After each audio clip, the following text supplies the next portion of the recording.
Hello, welcome everyone. I want to thank Vanessa for inviting me to participate in this talk. The first part of this panel will be about the proposals to mandate treatment for substance use disorder, the constitutional and human rights dimensions. So just a bit of an overview of our discussion this morning. So a bit of history of the legislative framework for involuntary hospitalization. Given that I practice in Ontario, I will be focusing on the Ontario Mental Health Act for the purpose of this talk. I'll provide a bit of institutional context on involuntary hospitalization and treatment, which will be a good segue into Vanessa's portion, where she will speak to the evolving approaches for involuntary treatment in the substance use disorders context, for instance, Alberta's new proposed legislation, and some of the constitutional and human rights dimensions as well.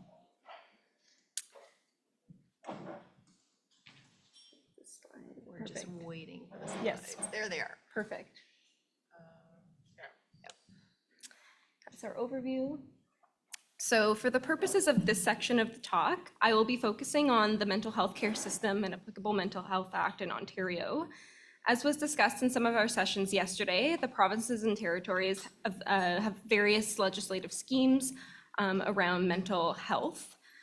But to get us situated on the topic of involuntary hospitalization for those with substance use disorders, it's worth reviewing a bit of the history of mental health care in Ontario and how the legislative framework, care, patients' rights have evolved over time.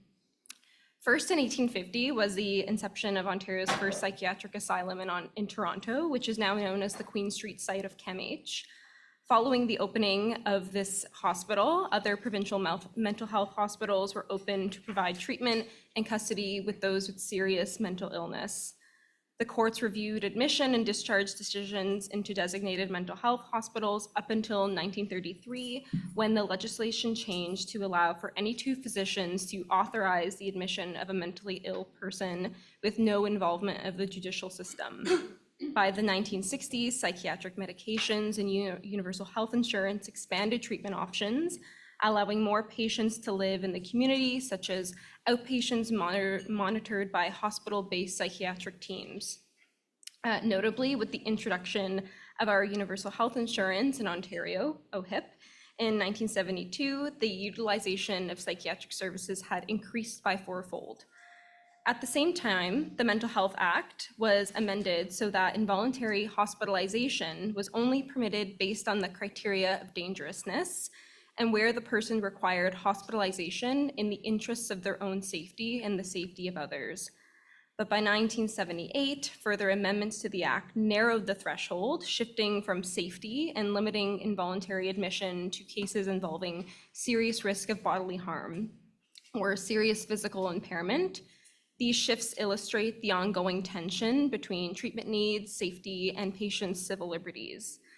Accompanying those shifts was the enactment of the Healthcare Consent Act, which created a framework for consent and assessing capacity with a treatment and time-specific approach. And following that, shortly along with that, the Substitute Decisions Act was also passed, creating additional rules for substitute decision-making in the context of personal care and to manage property. By the late 1990s, there was a growing concern of a revolving door problem, where a patient admitted to hospital in a crisis treated under substitute consent until the crisis passed, and then discharged to the community where insufficient outpatient resources were available, led to their eventual noncompliance, deterioration, and return to the hospital for further involuntary treatment.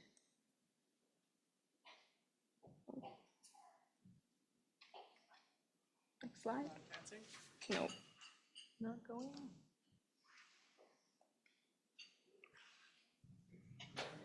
Yeah.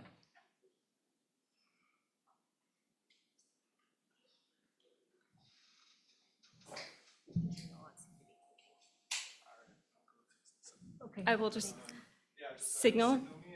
Perfect. Okay. So the next slide.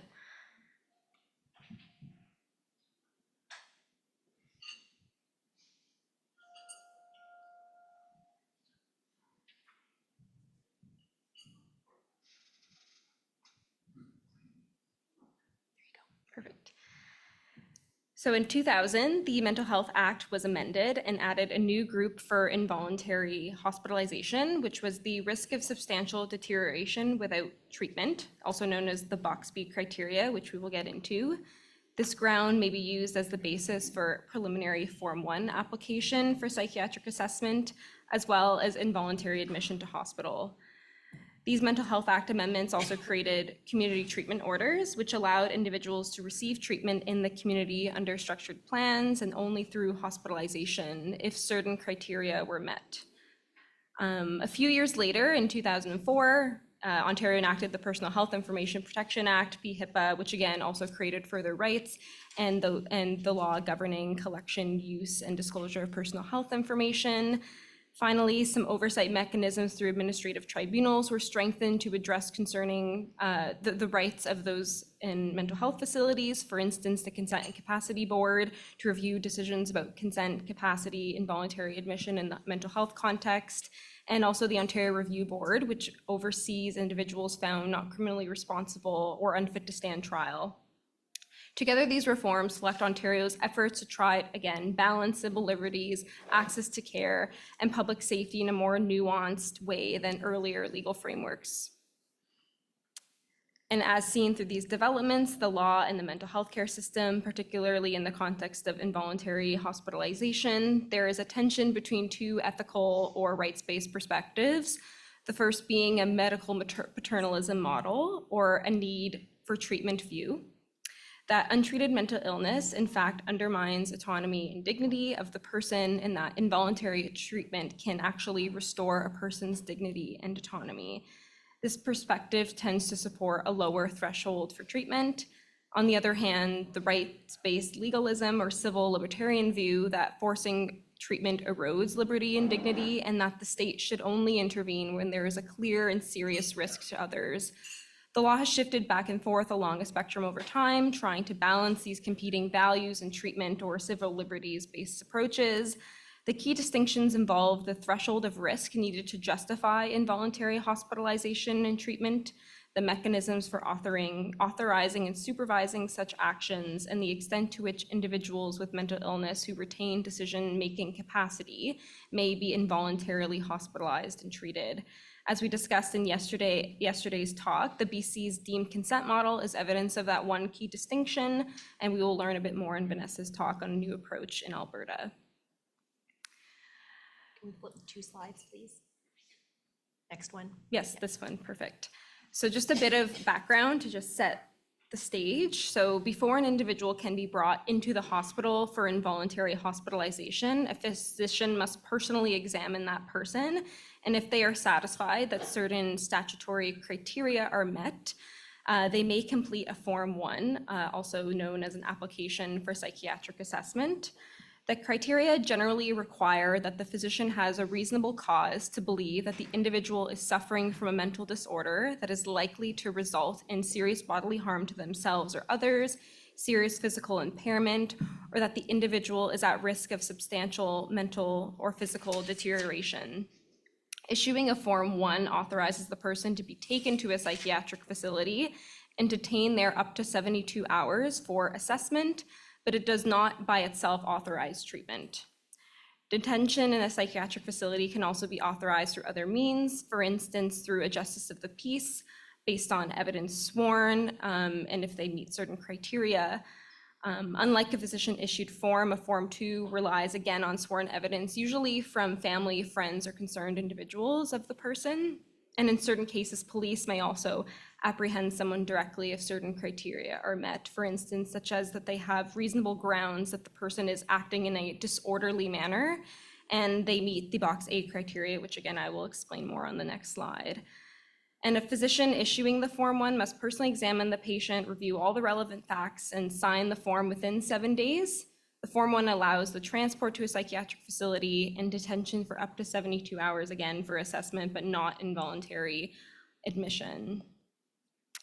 So this slide shows the 2 legal pathways under the Mental Health Act where one can be apprehended and detained for assessment to potentially be treated. These criteria are also relevant in the context of whether someone should be detained for involuntary treatment.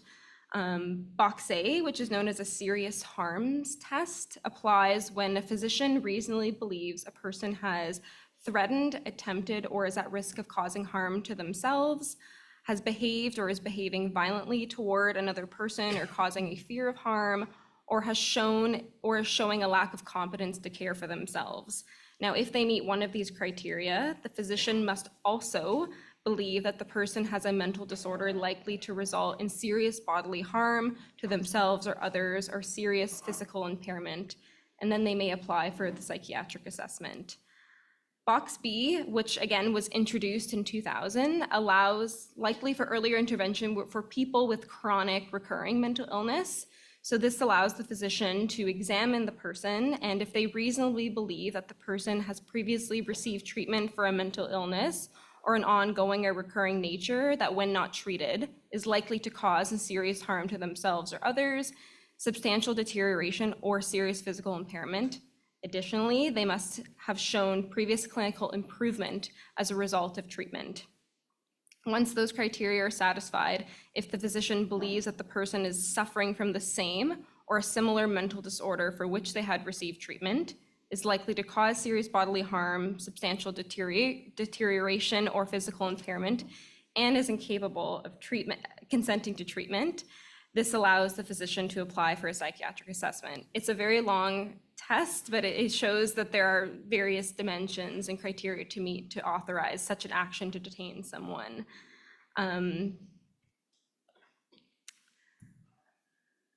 So quickly now into the involuntary, if we fast forward into now assessing for hospitalization, following an assessment, a physician may release the patient if they believe they don't meet the criteria, admit them voluntarily or involuntarily, again, if they don't meet the criteria, or issue the Form 3 if they do meet these criteria, or the criteria for involuntary hospitalization, and this is known as a Form 3 for involuntary admission. Again, Box B and Box A are relevant again, and they fall into two categories. Box A is focused on the immediate risks of serious harm or impairment, and then Box B again allows for earlier intervention of patients with recurrent illness and a history of treatment response, provided they are incapable and substitute consent is obtained. The Form 3 starts with a 2-week period and can then be renewed progressively, with then a Form 4 and various certificates of continuation over time.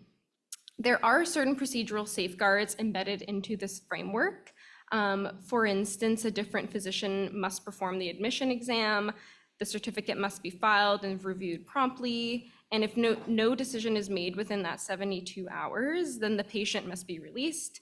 Patients are also entitled to notice of their involuntary admission, given rights advice, which we went into a little bit yesterday, and the ability to consent the physician's decisions to the Consent and Capacity Board.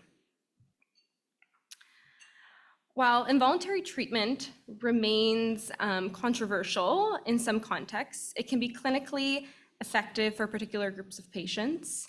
For instance, those who often benefit include patients with severe and recurrent mental illness who repeatedly cycle through the system without sustained engagement in treatment, as well as those of imminent risk of harming themselves or potentially others. For these patients, involuntary hospitalization can provide benefits such as stabilization of acute symptoms, prevention of further deterioration, protection of safety, and the chance of reestablishing some function. It also creates an opportunity to re-engage patients in ongoing community-based care treatment once they are stabilized. That said, Ontario's system emphasizes a least restrictive principle, meaning involuntary admission should really only occur when no less restrictive option is appropriate. Hospitals face the challenge of balancing autonomy, rights, needs for treatment, public safety, while also dealing with resource constraints, capacity challenges in our emergency departments, limited bed and staff shortages, this all against the context of these tensions. Pressures and challenges both in the legal and clinical aspects of involuntary treatment and negative patient experiences can affect long-term trust also in our healthcare system, as again, we did get into a bit yesterday. Importantly, involuntary hospitalization and treatment is institutionally complex, and given these legal thresholds that we went through, it should be reserved for patients most likely to benefit, where such intervention is effective in promoting recovery. Super. Okay, so I'm going to shift the focus slightly and really focus on involuntary treatment for substance use disorder. And, as Lisa mentioned, there's sort of a long history of federal and provincial legislation generally in this context, but certainly with specific application to people with substance use disorder. We've seen many legislative attempts in the past. And we are seeing a recent move by some provincial legislatures to pass new laws which would authorize involuntary treatment specifically for people with substance use disorder. And that's what I'd like to focus on for our remaining time. So just, rewinding a little bit some of the history, this is certainly not, these kinds of laws are not new. As early as 1927, the federal deputy minister of health proposed the creation of institutions in which quote unquote drug misusers would be detained for the purpose of treatment. And we see through the 1950s and the 1960s, various committees at the federal level meeting and recommending involuntary treatment for people who use drugs. Those discussions culminated in some federal legislation in the 60s, but the federal government's certainly not alone in terms of passing these kinds of laws. We've also seen many attempts at the provincial level to introduce legislation for compulsory treatment for people who use drugs. BC's Heroin Treatment Act or legislation in Nova Scotia. My co-panelist Archie has a long list of these types of statutes. And so over the years, we really have seen sort of a waxing and waning of these approaches. But more recently and importantly, there have been important shifts away from notions of punishment and involuntary treatment for substance use disorder and for people who use drugs towards alternatives in the justice system, and certainly alternatives from a healthcare perspective, most notably increasing the accessibility of harm reduction strategies for people who use drugs. So we've seen the development of drug treatment courts opened in collaboration, for example, with CAMH, and we've seen from the late 90s on really a development of harm reduction strategies. The discussions about opening a supervised consumption site began in earnest in 1994 in response to the growing toxic drug crisis in British Columbia, and eventually in 2003. Insight, which was the first legally sanctioned supervised consumption service in Canada, opened in Vancouver's downtown east side. And since that time, there's been an important move towards offering greater harm reduction services to people who use drugs, including supervised injection sites and safer supply, and all with the objective of addressing the significant harms that arise from Canada's toxic drug supply. But we have been seeing in recent years a shift in some provinces away from the use of harm reduction services and towards involuntary treatment for substance use disorders. In many provinces, we've seen the closure of multiple supervised consumption sites and a considerable scaling back of access to safer supply. So the reasons for this shift are numerous. They're beyond the scope of my talk today, but it's fair to say that we have seen in some province, most notably Alberta, which is where I'm going to focus my comments this morning, around passing new legislation that is specifically targeted at involuntary treatment for people who have substance use disorder. All right, so brings me to Alberta's Compassionate Intervention Act. This piece of legislation is expected to be implemented in 2026. The introduction of this legislation was accompanied by an announcement by the Alberta government, plans to spend $180 million to open 2 150-bed compassionate intervention facilities, one in Edmonton and one in Calgary. There are a number of questions about this legislation. Much of the implementation and the processes still remain to be determined and set out in more detailed regulations. But I think what we can sort of clearly focus on for the purpose of today's conversation is that this legislation will allow adult family members, guardians, healthcare professionals, police officers to request a treatment order for those whose addiction or substance use has made them a danger to themselves or others. And that legislation provides that such an order would compel the individual into what the legislation refers to as a system of assessment, stabilization, treatment, and aftercare support. Okay.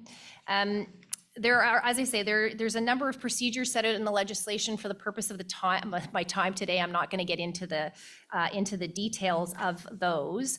But what I do want to do is really focus on what the purported purpose of this legislation is, and whether or not it is compliant with the charter. So one of the key, in the preamble, one of the key tenets of this legislation is the quote, compassionate intervention is to support the timely stabilization, assessment, and treatment of individuals while minimizing negative impacts on individual rights and freedoms and respecting the dignity and worth of each individual. Yet many organizations, these are just a few, have raised significant concerns about the extent to which this legislation does so. And I am certainly echoing a number of those concerns. So for example, the Canadian Public Health Association has expressed quote unquote deep concern about this legislation, noting that it would quote significantly expand the ability to impose involuntary treatment on individuals, including not only those with substance use disorders, but anyone who uses substances, and really urging the government to back off this legislation and adopt evidence-based approaches. In this context, the Alberta Medical Association has raised several questions about the application and implementation of the law. And again, really emphasizing, thank you, the need for robust voluntary treatments and social supports. Similarly, the Canadian Civil Liberties and the Canadian Bar Associations have both noted that there are several sections of this legislation that are susceptible to charter challenge. So what might that look like? So the courts have been clear that while legislatures are permitted to design legal frameworks to address illegal drug use and addiction, and they've recognized the complexities of this, ultimately those legislative frameworks are subject to the charter. And one notable example, of course, is the Insight case. When the courts examined the federal minister's decision not to renew the exemption for the Insight, which would allow it to continue to operate its supervised consumption site, the court examined the evidence before it regarding the extent to which supervised consumption sites achieved the legislative objectives, namely promoting health and public safety. And ultimately, the Supreme Court of Canada concluded that the minister's decision was inconsistent with that evidence. And so the minister's failure to grant that exemption violated Section 7 of the Charter. So a number of charter rights are potentially engaged with respect to this legislation. I want to just spend the last couple of minutes looking at Section 7. It sets out a two-part test. I know we heard a lot about Section 15 yesterday. Shifting gears to Section 7. So the first part of this test examines whether or not the right to life, liberty, and security of the person has been engaged. And at the second stage of analysis, the consideration is around whether this is in accordance with the principles of fundamental justice. And it seems quite clear here that there is a violation of the right to life, liberty, and security of the person. We have quite a bit of case law that confirms that involuntary physical detention engages an individual's liberty, and that forced treatment engages an individual's security of the person rights, both their physical security and their psychological security. Having established that those rights are engaged, we would look at the principles of fundamental justice, and it appears that there would be two that are engaged in, at least in this instance, arbitrariness, where the court asks whether or not the right, there's no connection to the law's purpose. And the second is overbreadth, which applies when the law captures some conduct that bears no relation to the objective of the legislation. And so this is where we really have to look at the evidence that exists with respect to these particular, treatment. I'd note that when this legislation was announced, the Premier, in response to a question about the evidence supporting this approach, said, quote, "You won't know if something works unless you try it." And so in my view, if you look at the evidence on involuntary treatment for severe substance use disorder, it's quite limited and insufficient to support these current shifts. A number of studies have demonstrated that there are important harms and increased mortality risks associated with involuntary treatment, particularly an increased risk of both fatal and non-fatal overdose. And most importantly, there's important consequences to funding these types of involuntary treatment programs. They pull money away from what we know works, voluntary treatment and substance use disorders, and moves that funding into an unproven set of treatments.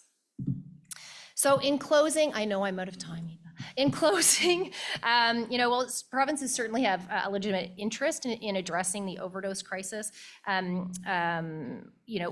would really urge governments moving forward to prioritize evidence-based voluntary approaches that respect individual autonomy and dignity while investing in robust community supports and harm reduction services that have proven to be effective. Thank you.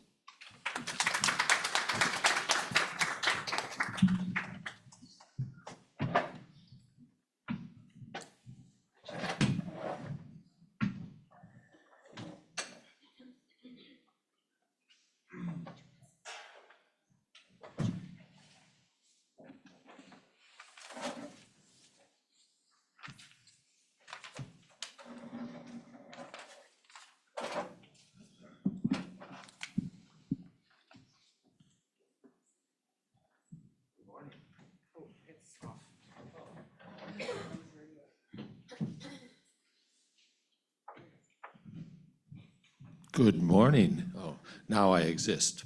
I want to thank all of you for your continued vigilance and participation in the struggle for equality and inclusion of people with disabilities. That's why you're here, I presume. I want to thank the organizers for putting together this timely and stimulating conference. My subject today is, of course, restraint and seclusion. It's useful, or perhaps playful, to think of a metaphor that might help us understand the place of restraint and seclusion. For me, it's either the simple notion of the onion or the babushka nesting dolls. And what I mean to say by that is we look at objects within a similar object, and outside, for my purposes for this morning, are layers of discrimination and stigma that propagate coercive mental health law that finally results in restraint and seclusion. So this is coercion within coercion. I'm trying to avoid self-citation, but 25 years ago, not because I'm a visionary, but because I was as angry then as I am now. I wish as I get older I would stop being angry. About restraint and seclusion. It's in the Windsor Yearbook of Access to Justice if you're interested. And it was on restraint and seclusion as an access to justice issue. But anyway, the point is, revisiting that, I said then restraints carry obvious potential for harm, which I'll be reviewing. I said that Canadian mental health law falls far short of a human rights-inspired agenda for policymaking. And I said that improved Canadian statutory controls over patient restraint and seclusion is a laudable but a sadly elusive goal. I deplored what the courts were doing then, I thought that the courts were not inclined to bring about law reform in this area, that they showed typical common law inertia and paternalism, a reluctance to tread upon clinical independence and institutional governance, and an unwillingness to comprehensively restate policy in the area. So I looked, because I felt desperate at the time, because I knew the legislatures weren't going to change anything, neither were the courts, to other ways, non-statist ways of regulating restraint and seclusion. I looked at the possibility of professional standards changing things. I looked at a hospital accreditation, coroner's inquests, media attention, and advocacy organizations. I saw some hope there. I still do. But what has changed in that 25 years is that now I'm returning to where I always want to be in this regard, that there be legislative statements of the policies and goals, and here the restraints on restraints and seclusion. So Canadian mental health legislation, as I can show you, is still mired in a swamp, of passivity and facilitation. But what has changed is international human rights law. And I know you can get into the tired arguments, oh, it's not really law and it can't be enforced and so on. Just don't bore me anymore about that. It is meant to inform the Charter. It's meant to inform statutory interpretation at the very least. And actually, if you look at the notions of pacta sunt servanda and the Vienna Convention on the Law of Treaties, Canada is obligated to do what it said it wanted to do in the Convention on the Rights of Persons with Disabilities. So I'm reluctant to engage in that kind of argument. So here we have the title here, which is awkward. It's not catchy. I'd like to come up with something different, but restraint and seclusion, a perennial, ubiquitous, disturbing, and remediable problem. That really is my perspective. And I can defend each one of those adjectives. In terms of the issues, by the way, normally I have 2 hours. You'll all have your slides. You can take them away after the fact and so on. And so if I don't get through everything, I don't feel as panicky. But anyway, it is what it is today. Sylvia asked me today, are you nervous, Archie, doing these presentations? I said, well, I am now, Sylvia. In any event, here's what I want to cover. It is overly ambitious. I want to frame the issues. I want to talk about the perennial nature of the problem. See, look at the laser is shaking. I want to talk about its definitions and risks. I want to focus on international human rights law as well as decrying current legislation. I want to look to some extent at the legal hazards and legal defenses, and I'll cover at the end, some of the ways in which there might be alternative forms of regulation. And then I want to state some general principles. So I'm frenetic and overly ambitious. That's okay. A lot of this is boilerplate for you, but for me, it really does underline, what we have to think about whenever we talk about intervention in mental disability law. So I'm just going to mention only at the briefest level, each of these things. We need to return, return, to thinking about the social determinants of health. And here, the obvious proposition that health and disorders are shaped to a great extent, not exclusively, I can see that, of course, by the social, economic, and physical environments in which people live. I want to talk very briefly about the issue to follow, which for me is intersectionality, and I mean it in a couple of different ways.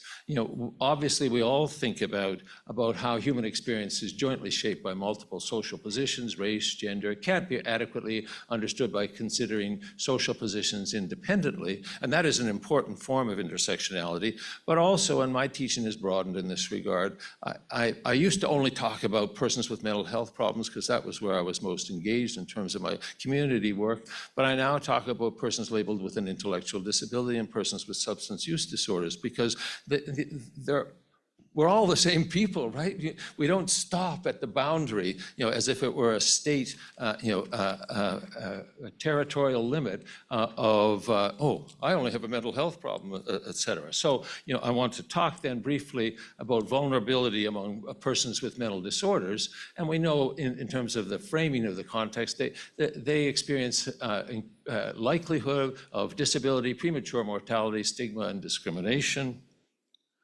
And there are restrictions in the exercise of their political and civil rights that are part of their context.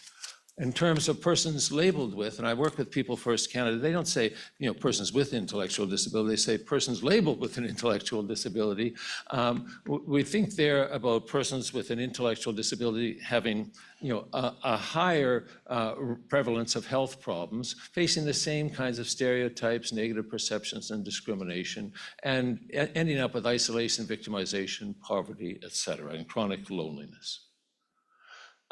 I also, therefore, think about in framing the issues, I think about persons with dual diagnoses, persons with intellectual disabilities and mental health conditions, because we know that if you have an intellectual disability or are labeled with one, you're far more likely to have a psychiatric condition or behavioral problem.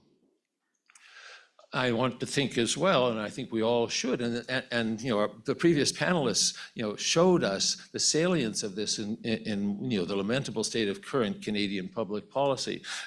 Persons with mental illness are twice as likely to have a substance use disorder, and at least 20% of people with a mental disorder have a co-occurring substance problem. We also refer to all these groups, not exclusively, because not everybody who has any of these problems is necessarily poor, but there are very high rates of poverty among people with mental health problems, substance use disorders, and intellectual disabilities. And finally, there's this collated form, of stigma and these stereotypes that are followed by discriminatory behavior, which closes minds and fuels discrimination. We talk here about saneism, ableism, or disableism, and again, as a form of prejudice like racism or homophobia, based upon myth, stereotype, superstition, de-individualization. So that's the context in which I want to talk. And I mentioned in my title that this is a perennial problem. This is an apt quote from Masters and Hookshorn. Psychiatrists have been involved in seclusion and restraint management and mitigating its abuses for 200 years. That may be a bit self-serving, right, in terms of mitigating its abuses. They haven't necessarily always mitigated abuses. They've propagated them at time. But the justifications have varied over time, from possession and the need for exorcism, because people are disruptive and require isolation and control. Madness was then seen as incurable, and treatment modalities often included physical and mechanical restraints. I was appalled, in the department where I'm cross-appointed to, let's say, as a senior physician in an administrative position many years ago, saying, "Archie, you just don't understand restraint and seclusion. What's wrong with you? It's all part broadly of our treatment goals." I said, "No," to myself, of course, because I want to maintain good relations with my colleagues. "No, you don't understand." But in any event, we move on to thinking about previous historical statements. This is from 1876, Charles Brooknell. "The great stumbling block of the American superintendents is their unfortunate and happy resistance to the abolition of mechanical restraint."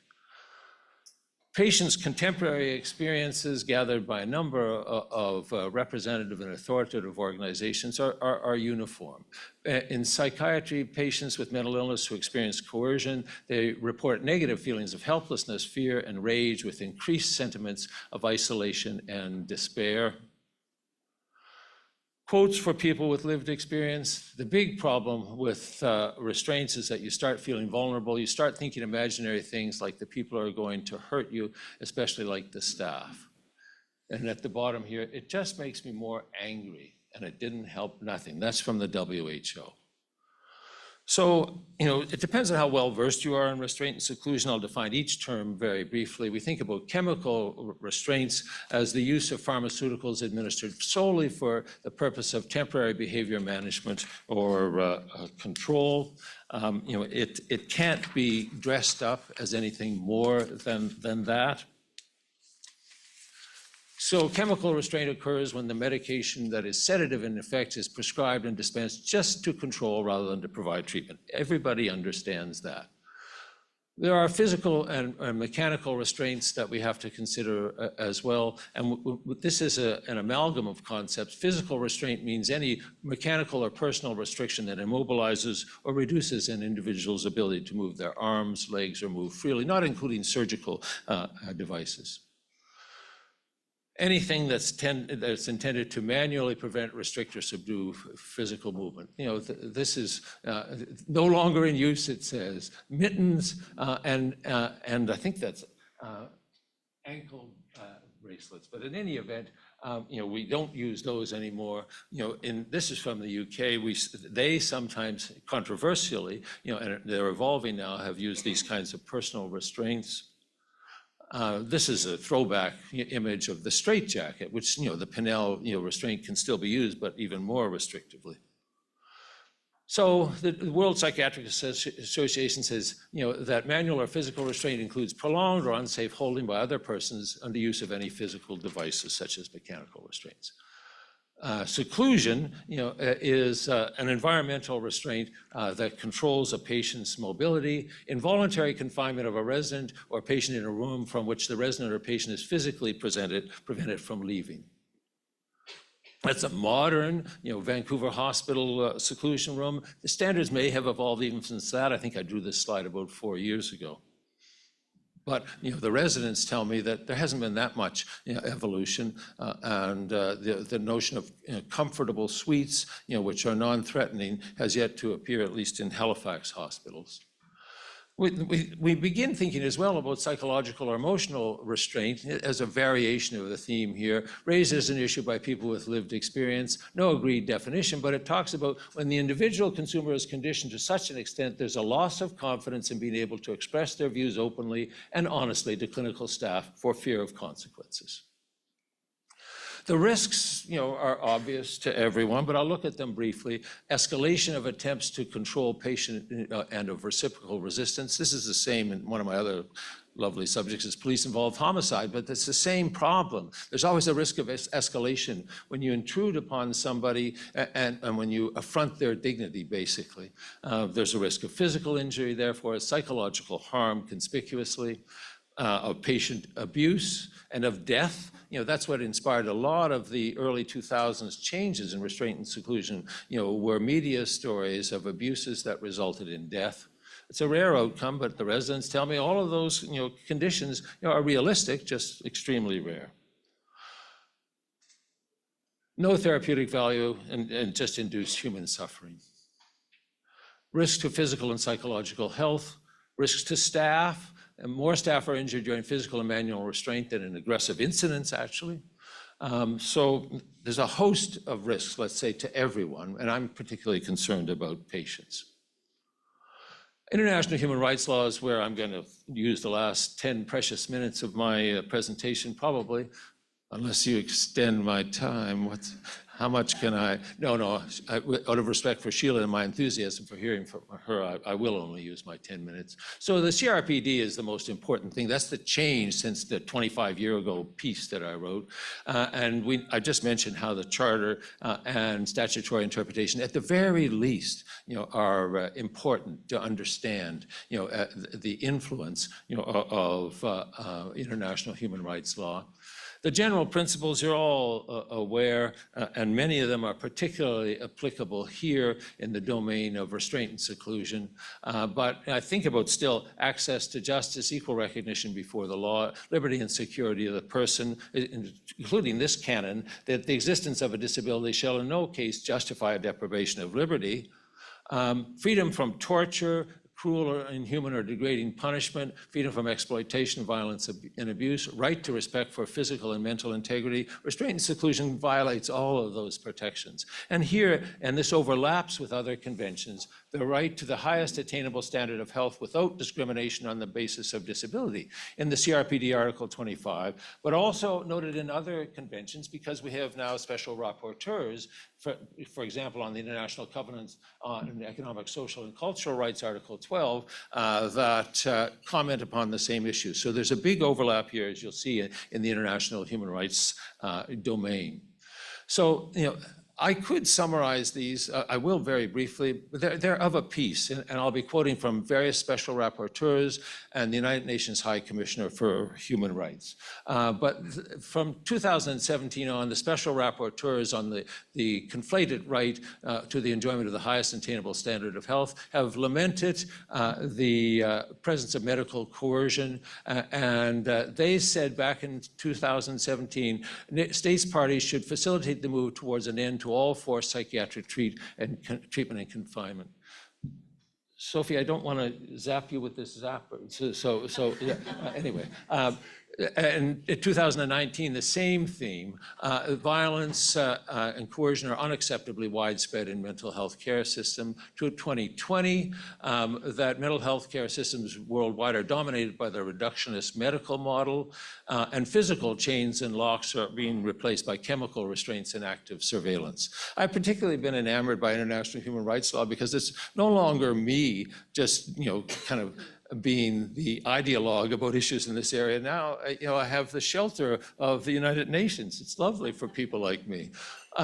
The report of the UN High Commissioner for Human Rights talks about persons with, similarly to the special rapporteurs on the highest attainable standard of health, persons with psychosocial disabilities continue to be subject to forced institutionalization. It's contrary to the CRPD Articles 15, 16, and 17. Harmful practices such as use of restraints, forced medication, over-medication, violate the right to free and informed consent, may also constitute ill treatment and may amount to torture under the CRPD article, right? Which I'll be returning to very shortly. The United Nations High Commissioner talked about legal provisions and policies permitting the use of coercion and forced interventions being in need of repeal. We should reframe and recognize these practices as constituting torture or other cruel, inhuman, or degrading punishment. It's in the CRPD, it's in the United Nations High Commissioner for Human Rights. The resolution of the Human Rights Committee in 2020, said that, in this preamble, that there's an important role of mental health professionals, hence my mentioning before that route, and governments to take measures to ensure that practices in the field of mental health law don't perpetuate stigma and don't facilitate coercion, over-medicalization, and institutionalization. We need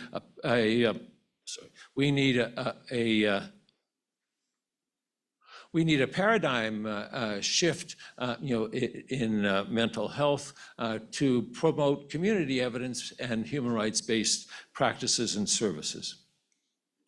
The Special Rapporteur on the Rights of Persons with Disabilities said in 2018, there needs to be, and this is nations in general, a comprehensive legislative review process to abolish or revoke legislation that allows coercion, and seclusion and restraints specifically are regularly used in mental health care services. They have no therapeutic objective. They are a consequence of lack of support for people experiencing an emotional crisis and in severe distress, used as a punishment to enforce compliance to treatment and medication. And their use is increasing. So in 2019, the rapporteur said similarly, states must end all forms of deprivation of liberty and coercion in mental health. Persons with disabilities face a higher risk of being subject to torture and inhuman or degrading punishment, and the deprivation of liberty on the basis of impairment is a human rights violation. 2019, the Special Rapporteur on ableism, on the CRPD talked about ableism leading to social prejudice and discrimination, lying at the root of discriminatory practices, the segregation, institutionalization of persons with disability, and the use of coercion on the basis of need for treatment, and specifically decrying under Article 15 the use of chemical or mechanical restraints and isolation or seclusion.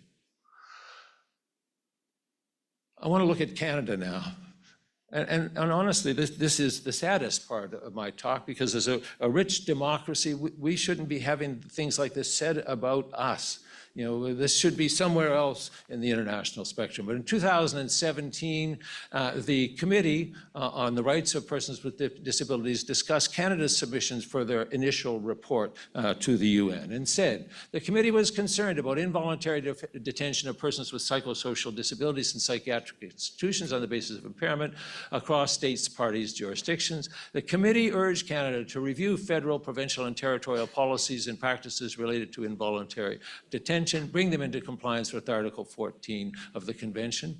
The committee was also concerned that the states party had yet to appropriately incorporate into legislation and policies across the level of government, levels of government, the canons of the CRPD. And they were concerned about the reservation. And here we are, April 2025. And this is my real lament here because, I'd like you to be able to tell me, oh, no, things have been getting better and the UN doesn't have to condemn us and shame us anymore. Well, take it up with the UN. I'm just reading what they say. The committee again said in April 2025, after Canada's second and third reports were submitted, they're concerned about legislation and policy frameworks for mental health and the treatment of substance abuse that allows for involuntary detention and treatment, increased support for drug treatment courts, the increase in involuntary hospitalization, and release and access to housing that's conditional upon CTOs. They said that Canada should again, it gets to be a boring refrain, Canada should again repeal federal, provincial, and territorial mental health and substance use treatment laws and policies that allow for involuntary detention. And Canada should invest in rights-based, culturally appropriate, voluntary, community-based solutions. And they went on to say that they continue to be concerned about, in 2025, the prevalence of seclusion, restraint, and restrictive practices in all of these institutions, residential institutions, psychiatric institutions, hospitals, prisons, and schools, where the focus is on authorization by the law rather than elimination in seclusion and restraint policies and guidelines. They recommend Canada accelerates its efforts to ratify the optional protocol to the UNCAT, which I'll discuss shortly, and have a national preventative mechanism.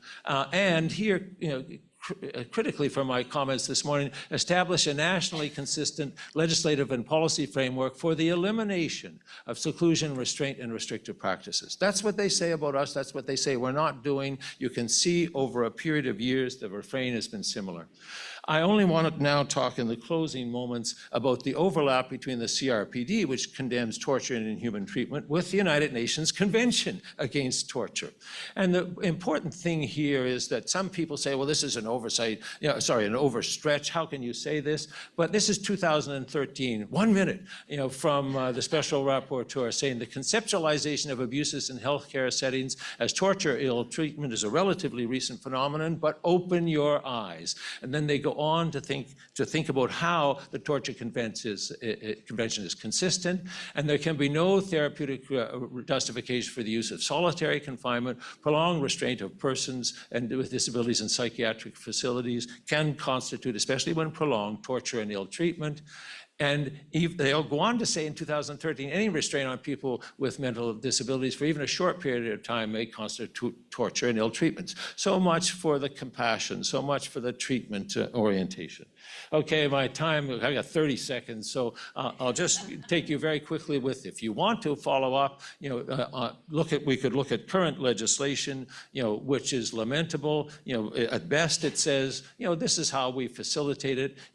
There is authority to control and just keep good records and use minimal force. Stop, please. All right, so Quebec has had some progress, but there is still liability for civil liability under the common law, statutory liability, criminal prosecution, liability under the Charter. There are defenses that are available. We can have regulation by professional associations. The CPA is slow in regard to its policy. And I'll just close with this, my current darling among psychiatric associations is the Royal College of New Zealand and Australia, which says that they are committed to minimizing, where possible, eliminating the use of seclusion and restraint. Our goal is to achieve the aim of reducing and, where possible, eliminate the seclusion and restraint because if it's of its inherently traumatizing features. Well, that's my time in the sun. I encourage you all to think about restraint and seclusion and think about your roles in reducing it. Thanks very much. Yeah, this is fine. Would you like to sit on this spot?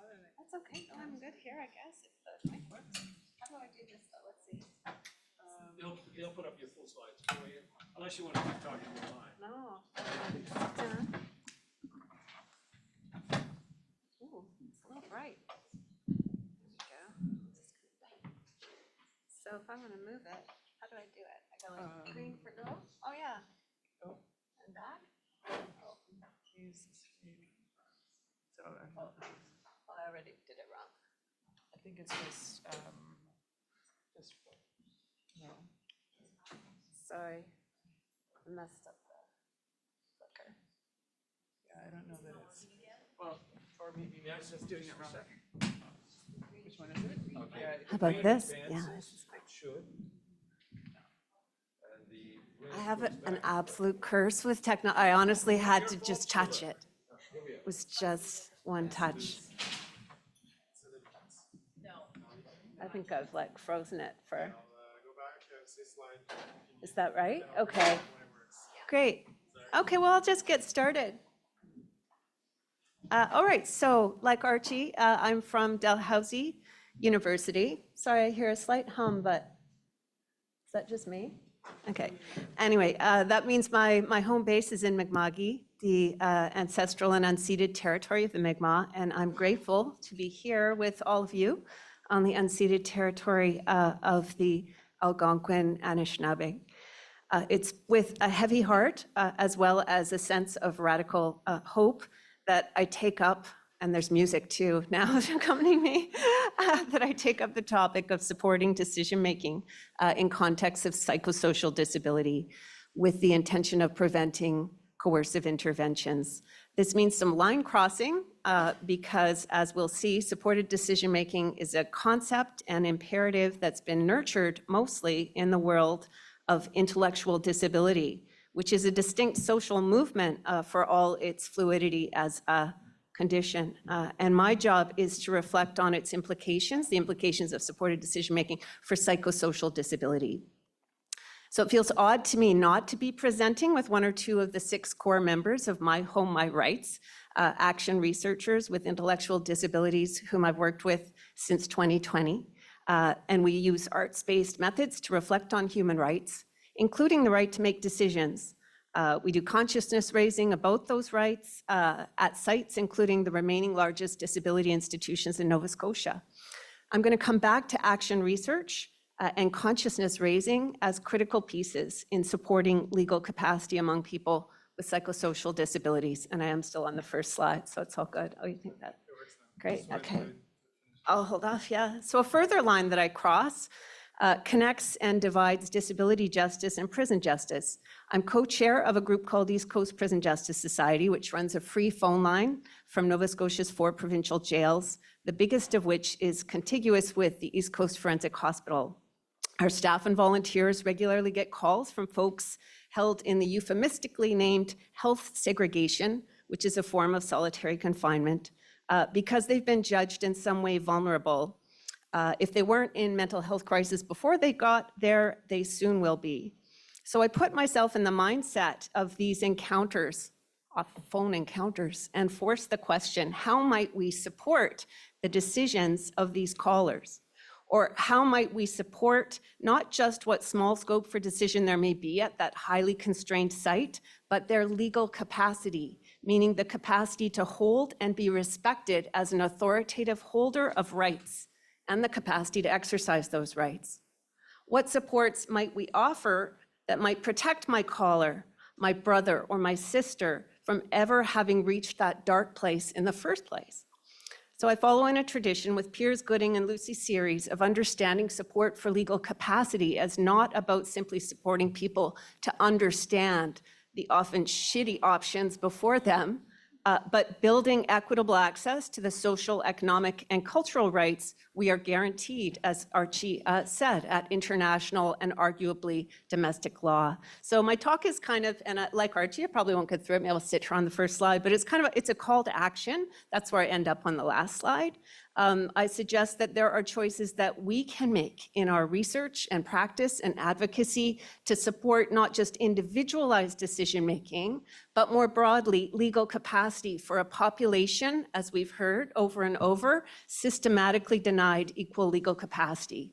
So to jump to the punchline, I think that by fostering action research in particular, exploring supports for decision-making, so it's quite concrete. If people want to do this research, please call me because I'd love to team up with you and do it. Action research, exploring supports for decision-making and more broadly, legal capacity, preventative of deprivation of liberty in health and social care, research led or co-led by and accountable to the people that support is intended to serve, then I think we're getting somewhere and doing something positive. So now I'm on slide 2, which is my menu, and that'll be quick. Oh, I actually have the power. There, see? So my plan is to move quickly through the first 2 or 3 parts, which are basically more stage setting, and then take a little more time with what supported decision-making means and might mean in Canadian law and practice. So part 1, ecosystems of legal capacity and disproportionate incapacitation. So there are multiple sources of coercion in law through which individuals with mental health disabilities may be deprived of legal authority to make decisions and supplied with a substitute decision maker. 2 sources are of particular importance to my topic of support: psychiatric detention and guardianship laws. So many folks have referenced in the last couple of days the fact that psychiatric detention rates have been increasing steeply in Canada in the last 20 years. And all those that weird tiny text down there is taken from a chapter I wrote, which is trying to get some of that data and put it forward. So I just threw it on the slide. So increasing steeply psychiatric detention in the last 20 years, and that this disproportionately affects Indigenous and Black folks. The stats that I have for Indigenous folks in detention refer to psychiatric hospitalizations, not necessarily involuntary. So I really welcome the new data that Emmanuel and Eva are generating on that. And I'll refrain from all the details on this. Some provincial and territorial statutes on psychiatric detention, like my own province in Nova Scotia, make incapacity to make decisions about admission and treatment a criterion of involuntary status. Others separate these out: admission, involuntary risk-based admission versus treatment capacity, and many of those other sites permit override of capable refusals of treatment. So that's basically your quick link to legal capacity. The second site is disproportionate subjection to adult guardianship, in particular of marginalized persons. And this is premised on various legal tests which relate to incapacity to manage one's affairs globally. Sometimes the statutes speak to a more common, more targeted functional standard relating to one or more specific domains of decision-making. But here I draw on the BC Human Rights Commission report on adult guardianship detentions in that province. We're still here from April 2025. We've already heard about how BC's Mental Health Act, which deems consent without regard to capacity, without regard to capacity under the governing legal regimes in that province for healthcare consent and substitute decision-making. So we've heard about deemed consent under the Mental Health Act. That province's Patients' Property Act, too, it's a plenary guardianship statute based on a vague criterion of incapacity and vests broad powers to be exercised on a best interest basis in the guardian. But BC's Adult Guardianship Act, the one that was the subject of the report, attained infamy in the JH case, which exposed the dangers in that act's broad discretionary powers, as well as exposing abusive disregard of what the limits are in the act. So the result in that case was detention of an Indigenous woman in egregious conditions for almost a year. The report established a general lack of procedural safeguards and routine defiance of legal requirements under BC's Adult Guardianship Act. along with the fact that those illegal detentions have disproportionately affected, quote, seniors, homeless people, and people with disabilities, especially mental health and substance use disabilities. Next slide. Oh, I have it. I don't know what's going on. Now I'm just losing control. I obviously feel I've lost control, but I have control. So this CBC News story from June 2024 describes the experience of a 73-year-old retiree in Manitoba who, after some time in hospital, was brought under guardianship. I find individual stories, just like working with individual people, holds us accountable, even as we must situate those stories, as we've been talking about, in wider systems. So in this case, the public guardian took control of this man's finances and put him on a strict budget of $140 a week, denying him a long-distance plan to speak to his son, despite what appeared to have been sufficient funds that he was getting through pension income. His mail was redirected to the guardian along with his checks. He couldn't consent to release of his own personal information. Even with a positive medical reassessment, he was unable to regain control of his affairs. It reminds me of the most heartbreaking essay I've ever written, which was co-written with colleague Rusi Stanev about his victory against Bulgaria at the European Court of Human Rights, proving an illegal guardianship, and then his subsequent long struggle afterwards under a continued guardianship and institutionalization. So that article adds that in the past 6 years, more than 2,000 people were placed under guardianship in Manitoba and less than 5% ever get out. And it adds this: the process begins with a doctor's examination. If the doctor deems a person mentally incapable of making financial and personal decisions, they sign a one-page report with room for about 5 sentences describing why. And it continues, the person deemed incompetent then receives a notice saying they have 7 days to respond. There is no hearing or legal representation, and the final sign-off is by the chief psychiatrist, who doesn't even examine them. So I'm just gonna breeze over the rest of that. Manitoba's Law Reform Commission released a public consultation on supported decision-making just this past spring. It's really a neat discussion paper. Manitoba, like BC, is often praised as an early adopter of supported decision-making, and we'll see that there's something to that, but the informal endorsement of the concept on Manitoba's part in one quite narrowly targeted law, which does not reach people with psychosocial disabilities, is nothing compared with the draconian powers that that province appears to exercise in practice. This, I'm going to just breeze over this. The point is just to give you a sense of the array. It's out of the Yukon, nice infographic, the array of laws that can be used to support or putatively support or limit one's decision-making capacity. So this legal ecosystem, as I'm calling it, includes at the most intrusive end provincial guardianship laws. Those could be temporary, partial, or plenary, all-encompassing, of financial, health, and personal decisions. And at the other end of the graphic are a set of other tools that one can activate using one's own agency, like advance directives or powers of attorney, which any of us could do at any time. Supported decision-making and representation agreements also on that same side. And in the middle, temporary decision-makers court-appointed under laws relating to, for example, healthcare. Now, this slide doesn't include psychiatric detention laws. It's written pitched to older adults, so it says, and it's interesting that that's not on here, nor does it include common law capacity doctrines on contracting, marriage, and so on. The main point is you only notice this ecosystem when you hit a barrier or a problem. So second, social movement resistance to guardianship. Supported decision-making law reform in Canada reflects grassroots disability advocacy from the 1970s on. And this is part of the intellectual disability emancipation movement's struggle for deinstitutionalization and social inclusion. The psychiatric user survivor movement that Lucy so vividly described yesterday ran in parallel and sometimes overlapping processes of consciousness raising, mutual support, political organizing against coercive psychiatry across North America and the UK from the 1960s on.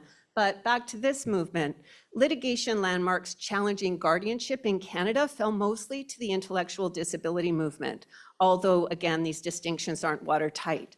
So they include, and the picture is of this man in the first case is a reference to him, 1982's Clark versus Clark, where Justin Clark, a man with cerebral palsy, I can never say that well, but cerebral palsy, who learned to use a bliss board for communication after more than a decade of childhood institutionalization.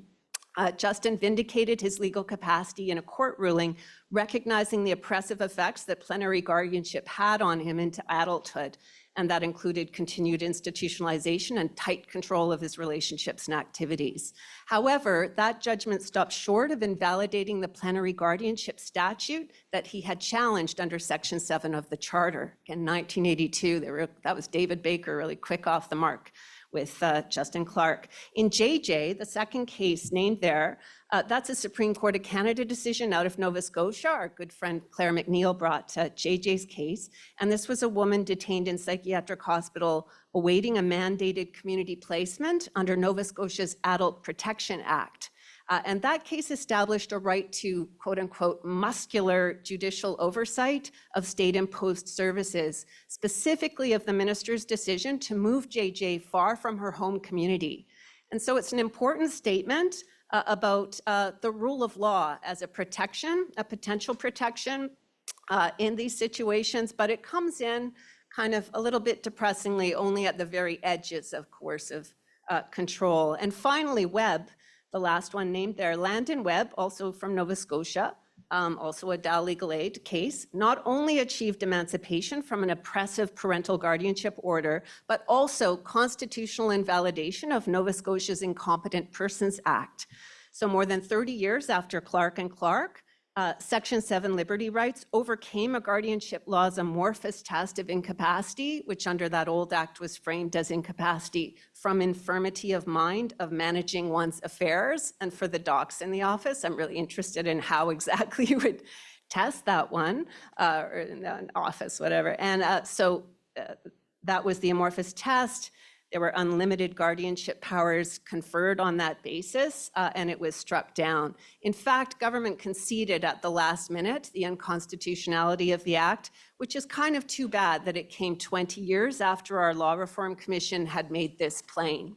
Should have been charter damages. I really wish that we'd been able to go for those. Litigation isn't the only way that the intellectual disability movement has expressed resistance to guardianship. Sophie has written, for instance, about microboards, nonprofit corporations formed by individuals who seek to support a disabled person's planning and self-determination.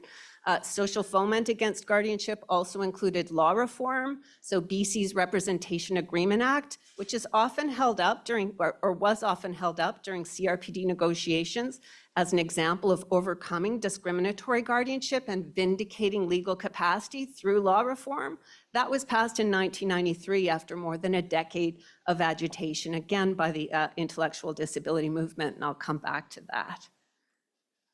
So main point on this slide is that the, again, intellectual disability emancipation movement in Canada really fashioned some of the foundational ideas of supported decision-making. From at least the 1980s on, that movement in Canada, including self-advocates and family allies through organizations like Canadian Association for Community Living, now Inclusion Canada, they advanced supported decision-making as part of a holistic vision of disability justice. And it was of a piece with rejection of eugenics-based institutionalization and segregation, marking off generations of people for social death. So the objective wasn't just to outlaw incapacity as a legal status, but replace it with norms of decision-making support. And that was understood as an affirmation of the interdependence of all human agency. And so this statement is from CACL and People First Canada and others who participated in a conference in Montreal, co-sponsored by the WHO and Pan American Health Organization, and it was on justice for persons with disabilities. It produced something called the Montreal Declaration on Intellectual Disabilities, which was closely linked in time and in content to the CRPD being negotiated at the same time. And especially you see it in its affirmation that people with intellectual disabilities should be supported to make their choices and decisions, communicate them and have them respected, and that laws and policies should promote and recognize supported decision-making, and so on. So this photo is off the web. It's titled Inclusion Canada at the UN. Many Canadian luminaries of the disability rights movement were there. Steve Esty, our friend from Nova Scotia, was there. Canada played a particularly important role on Article 12, bringing a long cultivated appetite for overcoming guardianship, understood as the polar opposite or negation of supported decision-making. But the really interesting thing to me about what happened at those negotiations is that disabled persons organizations, or DPOs, representing intellectual disability and psychiatric user survivors united in powerful fashion during the CRPD processes, especially those involving Article 12, which I'll tell you more about in a sec. So as I explore in a 2013 article, DPOs were invited to participate in the negotiation and the drafting of the CRPD in unprecedented ways. And prominent in that work were Inclusion International, including Inclusion Canada, and the World Network of Users and Survivors of Psychiatry, or I don't know how to say it, but WNUSP. So Inclusion International had argued for fundamental change in the way legal capacity is conceptualized from an internal deficit of the individual to a product of social and institutional and legal arrangements. But once, I'm going to call it once because I don't know how to, World Network came on board, and they stated, here's a quote from them, these were comments informing the draft text presented for negotiations of Article 12, they wrote, autonomy and self-determination are dependent on having sufficient access to resources so that economic and social coercion do not lead to decision-making that does not reflect the person's own values and feelings. And they add that autonomy is also dependent on the existence of meaningful alternatives related to the particular decision at issue. So this is a statement of the interdependence and interrelatedness of rights, and a reiteration of Article 22 of the Universal Declaration, which recognizes that economic, social, and cultural rights are necessary to the free and full development of the personality. Oh, I'm gonna do it now. There we go. So Article 12, an excerpt, really two key pieces to it, the right to equal enjoyment of legal capacity. That's not a settled term of art, but it was argued by DPOs to include both the capacity to be a bearer of rights and to exercise those rights. And then second, the duty of states to support the exercise of legal capacity. Now, I've got a piece of this that goes into a kind of skirmish between the CRPD committee and many others, and I'll kind of breeze over that because I want to get to the punchline. So in its first general comment on the CRPD committee, which it was on Article 12, indicated its position that equal enjoyment of legal capacity requires that substituted decision-making, compulsory treatment, involuntary admissions, and also diversion from the criminal system on the grounds of mental disability should be abolished. It added that perceived or actual deficits in mental capacity should never be used as a justification for denying legal capacity. So that was a pretty hardline statement, and Canada came back with an interpretive declaration and reservation, declaring that substitute decision-making may be used in appropriate circumstances and subject to appropriate and effective safeguards. And so I'm going to kind of breeze over the fight about that because I've got about 3 minutes. So the rest of my presentation, and I write about this in the paper, the chapter that I'm working on, is how this was brought home to Canada through law reform. And then I asked the question, what does all this mean for folks with psychosocial disabilities, given that so much of this movement has been led and shaped around supported decision-making by folks with intellectual disabilities. So I'm going to kind of just breeze over it. There's the first chapter is really the Law Commission of Ontario, which began a process of review of the laws on legal capacity in Ontario and decision-making and guardianship. And it defines supported decision-making there. So what is it? Just simply, its aim is to enable individuals with disabilities that may affect their ability to exercise control over decisions that affect them, is to support them in making those decisions so that they do not lose legal capacity. I go a little bit into kind of the current understanding of legal capacity in Canadian common law or interpretation of statutes, 2 prongs, ability to understand and appreciate the matters relevant to the decision. I say that there's already an imperative to support decision-making in that law. And Anita, I don't know if Adina Segeti is here, but fought the good fight as amicus in the Starson case. And it's actually got some untapped, I think, potential around supported decision-making in that very decision. And we don't necessarily do enough with it. There were some second thoughts on the part of the user survivor movement around law reform on the same kind of theme as Tess raised the other day. You know what? Putting this stuff, the right to support for decision-making in law, might end up having a coercive bite to it, is effectively the worry that started to come up. And I then sort of say, well, hold on, maybe we can turn this around and use the concept of supported decision-making in a way that actually speaks to the ambitions or aspirations of the movement, for just drawing on an article by Jamie Livingston and Jennifer Chambers here. So the aspiration for community-based, non-coercive, rights-respecting, here it's crisis, and other supports, preferably with peer workers. This is something written in the context of non-police response to mental health crisis, but I think it has broader scope than that for us to think about.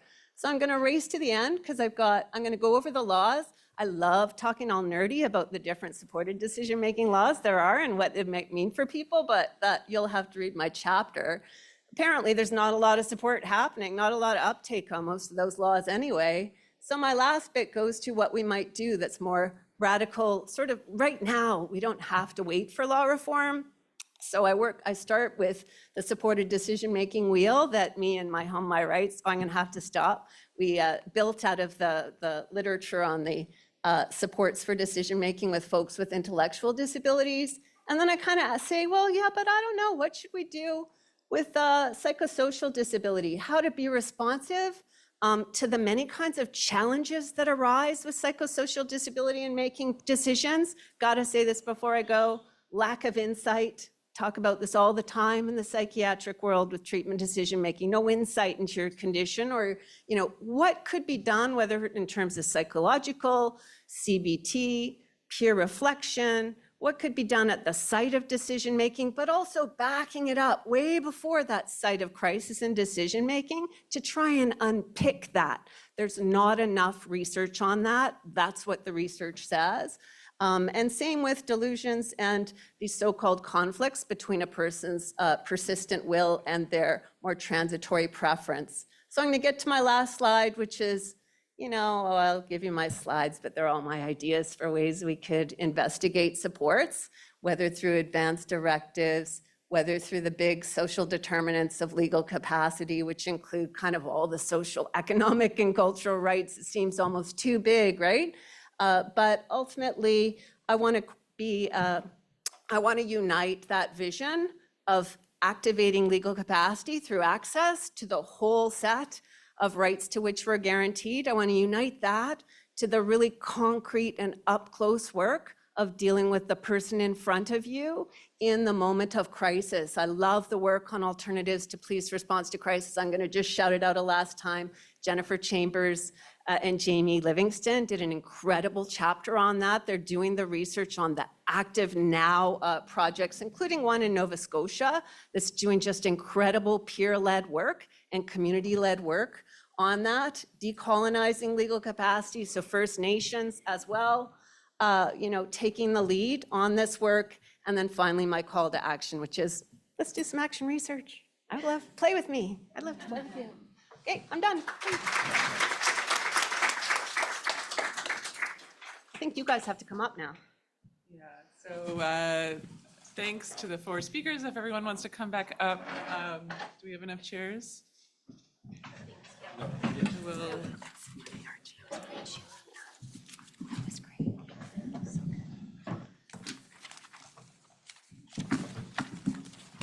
Okay, so people can come up to the microphone. I'm sure there are lots of thoughts about this panel, very controversial topic, and a range of views that were expressed here. So, yeah.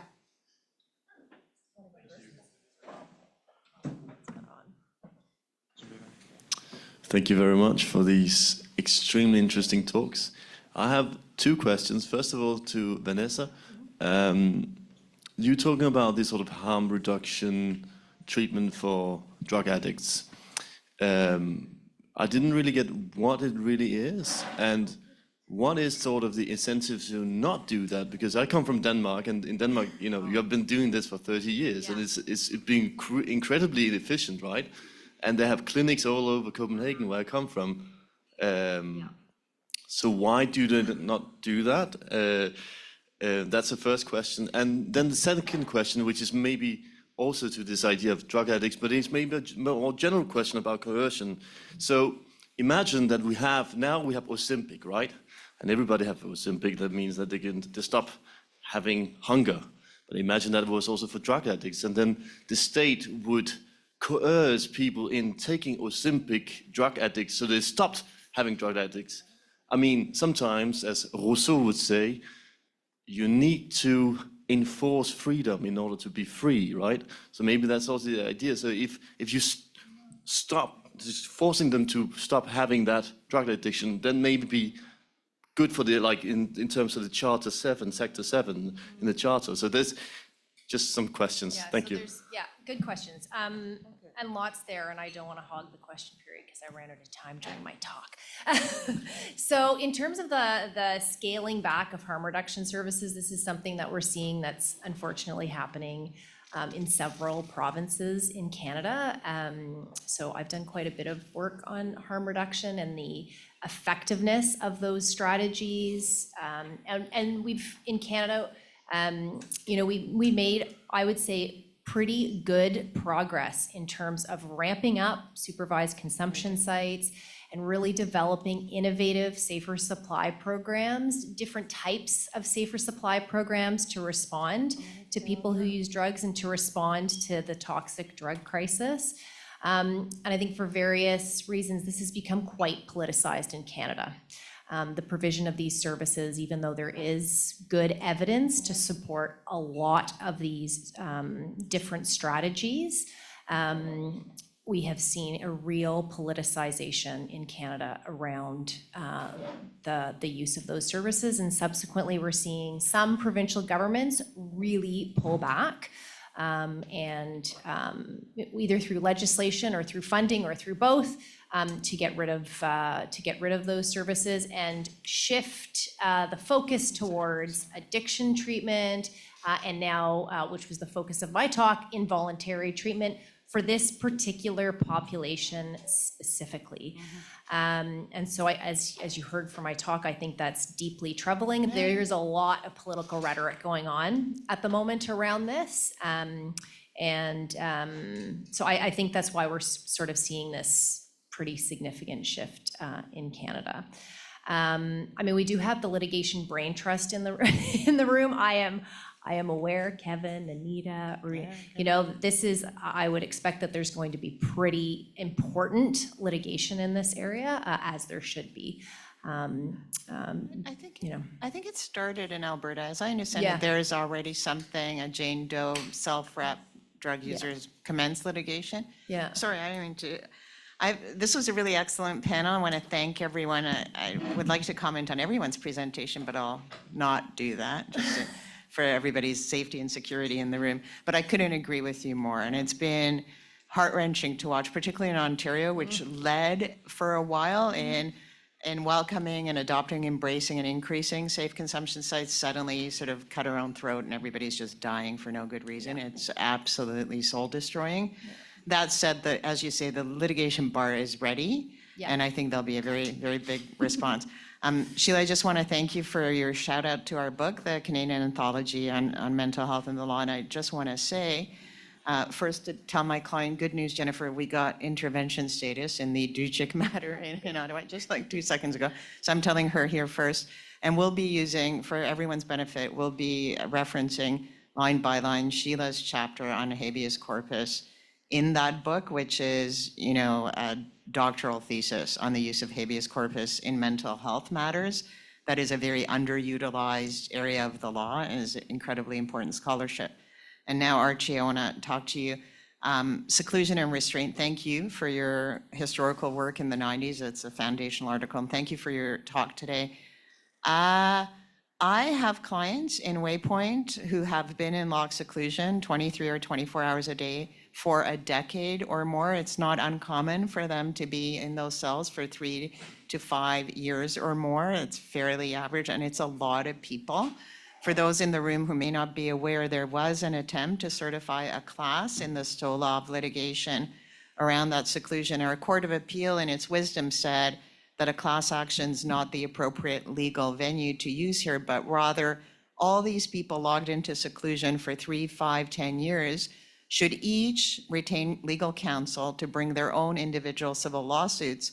And then what would work better for the court in terms of logistics is if all those individual lawsuits were then joined by joinder, and all the people in seclusion would agree to one lawyer then to represent them. The Court of Appeal also felt that a $2 million cost award payable notionally by all the secluded NCR accused in a maximum secure facility to the government and to the Waypoint institution was neither unreasonable, nor would it cast a chill on lawyers like myself working, pro bono for poor people from taking on the 200 or actually it's 350 individual lawsuits and bring them forward and then try and hold a meeting, I guess, to join them all.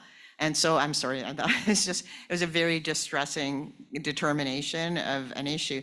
But the fact of the matter is people land in this maximum secure environment because the less secure hospitals send them there to say they will have more liberty, that they don't have to be secluded in the lesser secure because there's perimeter security at our only high secure institution. They can walk about, and enjoy the grounds when in fact they're spending decades secluded. So any help with that? Well, first of all, I'm glad that people like you who are so resolute and principled continue to fight these fights. I'm not in the trenches like you. I'm in the classroom and occasionally in journals and conferences and so on. So I don't know that I have help that would assist you as a litigant. That said, this is just torture, that's all. I mean, it's torture under the United Nations Convention Against Torture, where we haven't signed the optional protocol. It's torture in terms of Article 15 of the CRPD. I mean, I can't understand why governments tolerate this. I can't understand why the courts would tolerate it. I think there is scope for action through litigation, through looking to supportive media outlets to expose this, to looking to professional associations, who must be complicit in torture. If any medical personnel, are one way or the other conspiring, to prolong this, it's subject to complaints and professional discipline. I mean, to me, it looks like forcible confinement under the criminal code. It looks like torture. It's just an absolute disgrace. So I know I'm just announcing it and you're already there, but I'm not sure I have, the ability to provide any guidance on litigation. You shouldn't need to litigate it. It should be talked about in the legislature. Legislature should be something for the Minister of Health to say that they are tired of this and they won't tolerate it anymore. I mean, that's why this is still a topic. It's a perennial topic. And for the life of me, I can't understand, the continued tolerance of this inhumanity and torture. So I wish I had more than denunciation to offer you. You're the one. That's good. I want to quote insufficient. Kevin. I want to quote Kevin Love when I say I'm always very angry about this stuff. But you've helped me actually, because you've helped me connect professional regulation with professional organizations. Individuals in seclusion may not want to bring that College of Physicians and Surgeons complaint because it may result, in further extended seclusion. Yeah. But there's nothing stopping organizations, lawyer organizations or other organizations, from bringing professional conduct complaints about physicians involved in seclusion ordering and stuff. So you've helped me. Well, I mean, I'll close just by saying, look at the Royal College of New Zealand and Australia, where they openly say, we are in favor of reduction and elimination. They take that as part of their professional responsibility. I mean, that's not good enough, but anyway.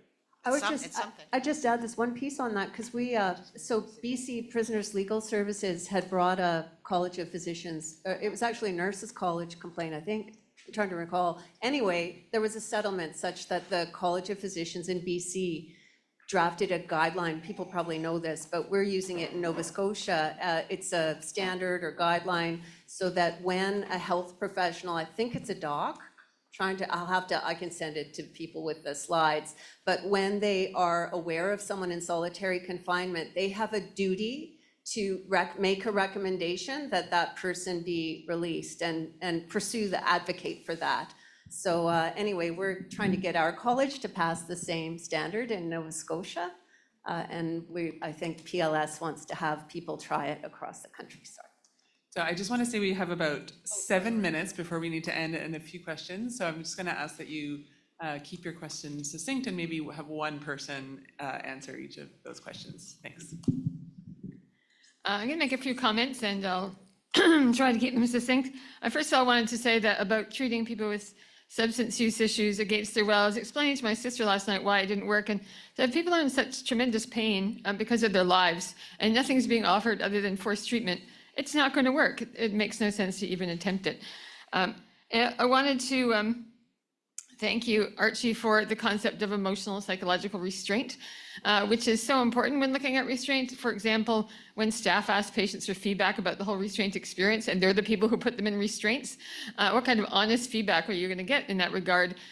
Which makes me also wonder whether there have been any studies of staff when looking at restraint, and the staff who are more likely to escalate and de-escalate people. I've often mentioned this at CAMH, and of course, strangely, it's never been taken up as a practice.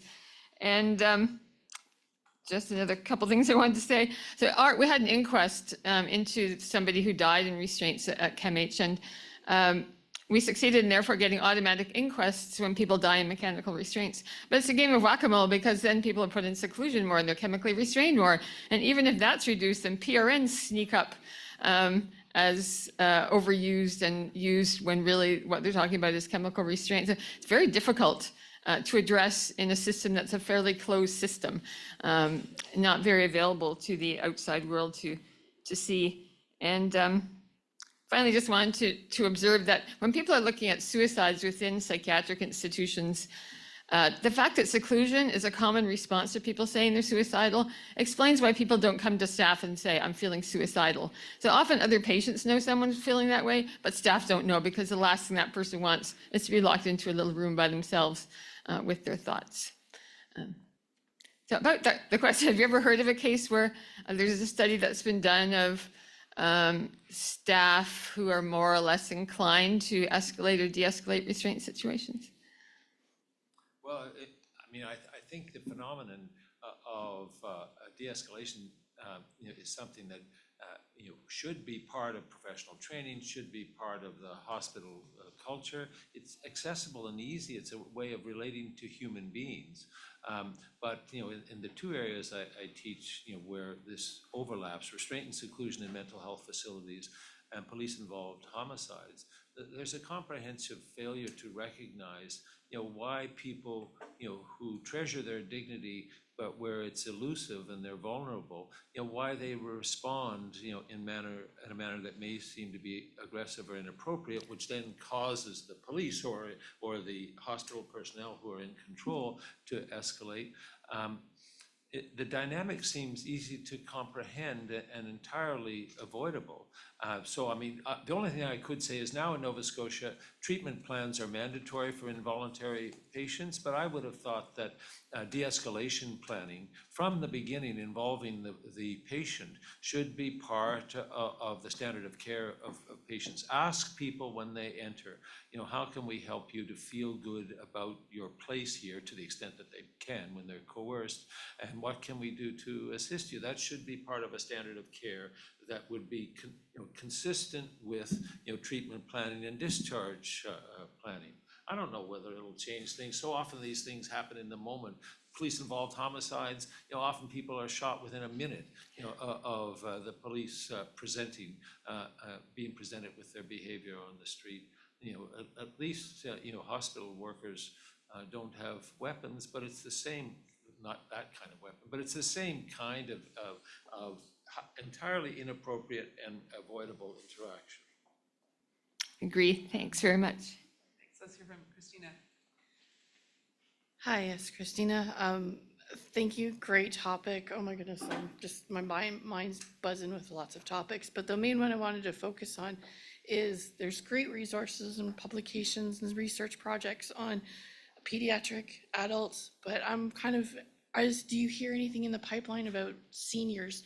I'm dealing with a lot of public advocacy for seniors who are being, I call it psychological kind of therapy using pharmaceutical drugs versus in seniors' homes. There's great resources here like the Royal, the CAMH in Toronto, but in rural communities, we've got our basically seniors, zombies in seniors' homes. So just wondering if you have anything or research studies or something that I could take or know of that I can kind of say, hey, bring it back to the community. Thanks. Well, I can respond very briefly.